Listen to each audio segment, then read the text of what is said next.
नमस्कार, आपण पाहत आहात ATV न्यूज. पाहुयात आजची बातमी. विंध्यान जिल्हा आहे हा जिल्हा सिंचन अनुशेषाचा जिल्हा आहे. इथं काम करण्याचा मोठा स्कोप आहे. मी आता राजू भैयांना सांगणार आहे की आमची तयारी नदी तिथून सुरू झाली. तिथून माझी विधानसभा संपेपर्यंत जवळपास 17 बंधारे मी बांधले. 80 किलोमीटर पाणी मी मागील 5 वर्षापासून अडवण्याचं काम आमच्या विधानसभेत करतो. सिंचनाचा अनुशेष हा बॅकलॉग खूप मोठा होता. आमचे नांदेडचे आदरणीय साहेब चिखलीकर साहेब, नांदेडवाल्यांनी आम्हाला खूप मोठा विरोध केला. मोठ्या नेत्यानं आमचं सगळं पाणी जो पेनगंगा खोऱ्याचं पाणी होतं ते सगळं पाणी पेनगंगा बंधाऱ्यासाठी त्या काळात दिल्या गेलं. हे गोदावरी खोऱ्याचं पाणी सुद्धा आमच्याकडे शिल्लक नव्हतं. पण आमच्या मुख्यमंत्र्यांनी त्या काळातल्या हे हेरलं की हिंगोली जिल्हा खरंच केवळ 11% सिंचन असलेला आमचा जिल्हा. केळकर समितीनं 35% सिंचन असलं तर सिंचन अनुशेष नाही, पण केवळ 11% सिंचन असलेला आमचा जिल्हा. त्यावेळेस सरकारनं फडणवीस साहेबांच्या सरकारनं शिफारस केली आणि आपल्या राज्याचे गव्हर्नर हे विद्यासागर राव यांनी आपल्या जिल्ह्याचा सिंचन अनुशेष मान्य केला. 15,000 हेक्टर मान्य केला. पण 15,000 हेक्टर हा पालकमंत्री साहेबांना मला बोलण्याच्या ओघात राहिलेले शेतकऱ्यांना हमी भाव मिळवून देण्यासाठी नाफेड मार्फत सुरू असलेली सोयाबीन खरेदी केंद्रावर खरेदी प्रक्रिया वारंवार बंद पडत आहे. मागच्या 1.5 महिन्यापासून बाजारात नाही या कारणामुळे तिथली ही खरेदी प्रक्रिया बंद पडलेली आहे. सोयाबीन खरेदीचा आपण जर त्याची मुदत वाढवण्यासाठी निश्चित उद्याच्या कॅबिनेटमध्ये जर निर्णय घेतला तर आमच्या सगळ्या शेतकरी बांधवांना त्याचा फायदा होईल. दुसरं एक अत्यंत महत्वाचं होतं की आमच्या मतदारसंघातून आणि सगळीकडून शक्तीपीठ नावाचे महामार्ग चाललाय. त्यामध्ये या तालुक्यातील आणि या जिल्ह्यातील कित्येक शेतकरी हे भूमिहीन होणार आहेत. निश्चित मी मागच्या अधिवेशनामध्ये तिथं इलेक्ट्रिक करून तिथं मागणी केलेली आहे की बाबा गाजरचा समृद्धी नावाचा महामार्ग झालाय. बाकीचे काही राज्य रस्ते MDR रस्ते त्याचं आपण नोंदीकरण करावं, त्याचं लेट वाढवावी.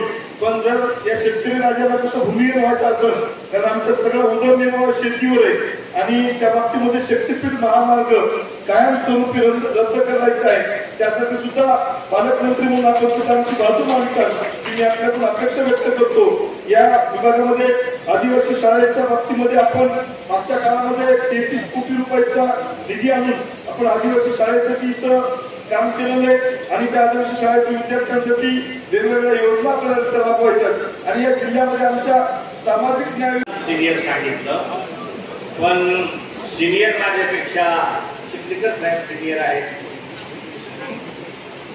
मुटकुळे साहेब, आणि ज्यांनी हा कार्यक्रम ची कल्पना मांडली. आणि मला एक वाटत होतं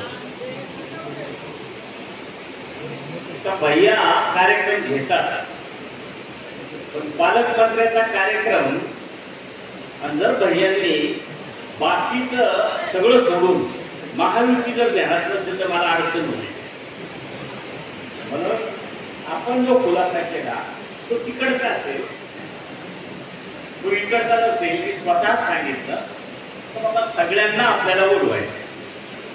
कारण मंत्री होईपर्यंत निवडून येईपर्यंत कोण कोणाचा काही सांगता येत नाही. पण निवडून आल्यानंतर माझा विचार मी सांगतो.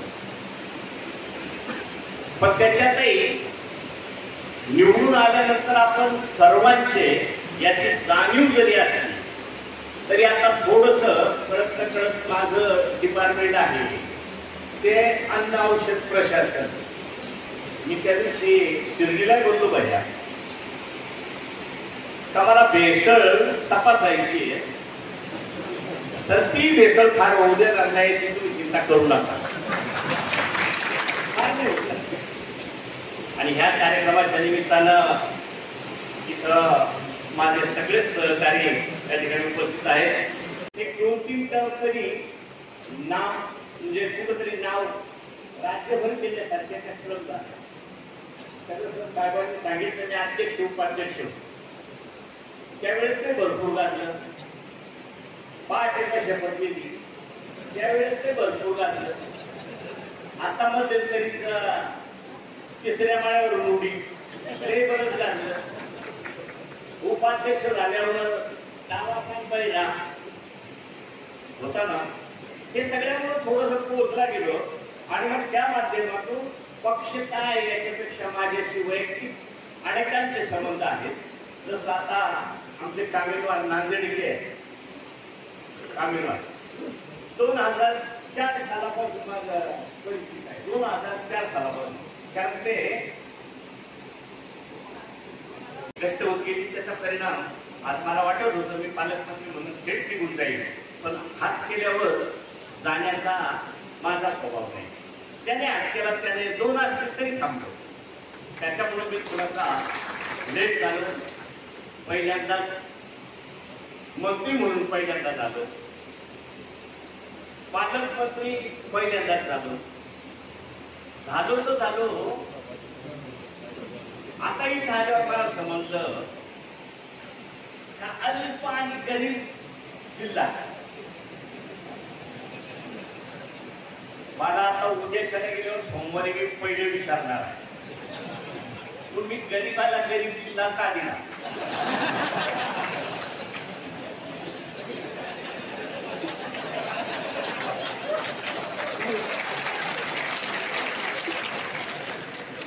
पण त्याच्यातून सुद्धा मी थोडस सगळ्या नेते मंडळी जवळ, सगळ्या महायुतीच्या नेते मंडळी जवळ युवकांचे प्रश्न असतील, ज्येष्ठांचे प्रश्न असतील, वेगवेगळ्या समाजाचे प्रश्न असतील, पाण्याचे प्रश्न असतील, एमआयडीसीचा प्रश्न तर मला वाटतं मी आपले 2 अधिकारी होते, त्यांना मी विचारलं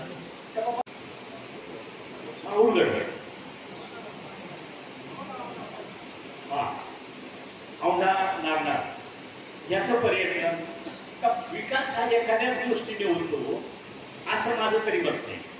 विकासाला सगळ्या बाजूने आपण जेव्हा हात लावतो त्याच वेळेला विकास खऱ्या होत असतो.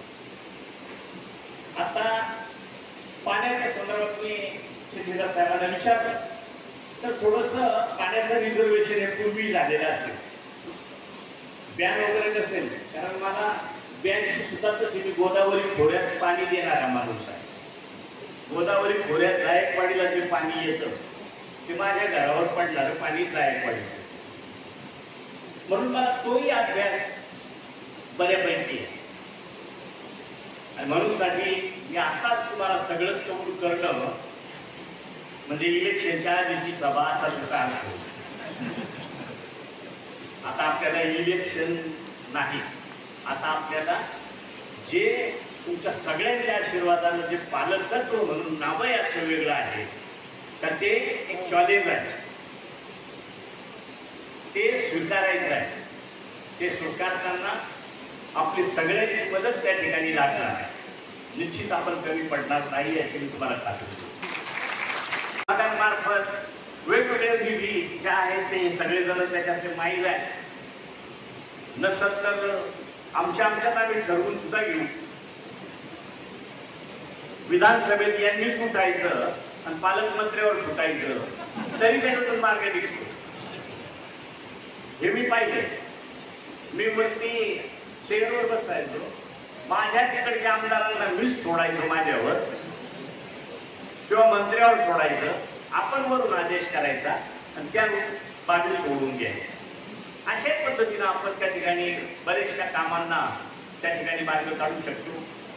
आता उद्याचा तसा पहिला दिवस माझा कदाचित या तुमच्या हिंगोलीतला असेल. त्याच्यानंतर एक 7-8 दिवसात आपण सगळे मिळून बसून जरा प्लॅनिंग करू. कारण डीपीसीचं प्लॅनिंग ही फॉर्मॅलिटी असावी, त्याच्यात काय फारसं काही जहाजही चालत तेच पुढे ओढत नाही. त्याच्यापेक्षा आपण काही वेगळं करू शकतो का, मी त्या दृष्टीनं मांडू शकतो का, वाढू शकतो का, त्याच्यासाठी लागणारा निधी उपलब्ध करून ठेवू शकतो का, याच्यासाठी आपल्याला बसून तो प्लॅनिंग त्या ठिकाणी करावं लागेल. आणि त्यानंतर एखादी बैठक आपण आदरणीय फडणवीस साहेब असतील, शिंदे साहेब असतील, अजितदादा असतील यांच्या समोर आपण सगळे मिळून जर बैठक निवड माझं कार्यक्षेत्र म्हणून त्या ठिकाणी मी निश्चित स्वरूपानं त्या चांगल्या पद्धतीने मांडणी करून आणि मी एकदम शेवटच्या टोकाला येऊन सुद्धा सांगेल बाबा मला काही ना काही पण पालक केलंय तर रडणाऱ्याच्या अश्रू पुसण्यासाठी नाही पण काहीतरी त्याला समाधान होईल अशा पद्धतीने देण्याच्या संदर्भात आपण त्या ठिकाणी ते कार्यान्वित करू अशा पद्धतीची मी आपल्याला त्या ठिकाणी खात्री देतो. 12 वाजेपर्यंत बसल्याचं मी स्वतः पाहिजे आणि म्हणून साहेबांनी सुद्धा काही शिफारस केली का पाठपुरावा कोणाजवळून शिकावा भैयाजवळून शिकावा आहे ती पद्धत आहे त्यांची आणि म्हणून साठी जे जे काही प्रश्न म्हणून असतील ते मी आजच सगळा खुलासा करणं उचित नाही आणि म्हणून आपण सगळे मिळून भगिनी सुद्धा असतील कारण मीच आता परवा सांगितलं आमच्या राष्ट्रवादीच्या आणि सेनेच्या आणि भाजपच्या महिला भगिनी ज्या असतील त्यांनी याच्यापुढे प्रत्येकानं थोडंसं एक केलं पाहिजे. बंधू भगिनी तर मी सांगितलं त्या दिवशी याला दिला का बंधू आणि लाडक्या बहिणी आणि तरुण मित्रावर असं जर सांगितलं तर पटकन ध्यानात येईल ना. भगिनी म्हणजे हे रुटीन मधलं झालं. लाडक्या बहिणी म्हटलं बहिणीच म्हणायचं आहे ना पण ह्या महायुतीनं काहीतरी दिलंय हे सारखं त्या ठिकाणी ते डोक्यात जाईल म्हणून त्या पद्धतीनं करावं अशी मी आपल्याला विनंती करतो. भरपूर बोलण्यासारखा शेतकरी अशाच प्रकारे नवनवीन घडामोडी पाहण्यासाठी आपल्या ATV न्यूजच्या YouTube चॅनलला सबस्क्राईब करा आणि रहा अपडेट.